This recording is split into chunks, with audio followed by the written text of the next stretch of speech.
28 பெருக்கல் 1 சமம் 28.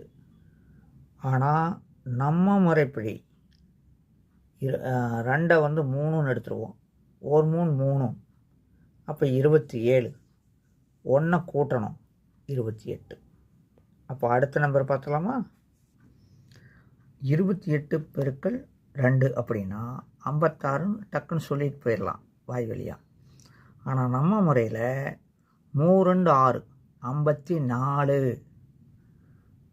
அப்போது 2 கூட்டணும் 56. சரியாக வருதா? 28 பெருக்கல் 3. அப்போது 2க்கு 3ன்னு எடுப்போம். 3 9. 9னா 81. அது கூட ஒரு 3 சேர்த்தணும். அப்போ 84. 28 பெருக்கல் 4னா 3 12. அப்போ 108. அப்போ 108 கூட 4 கூட்டணும்.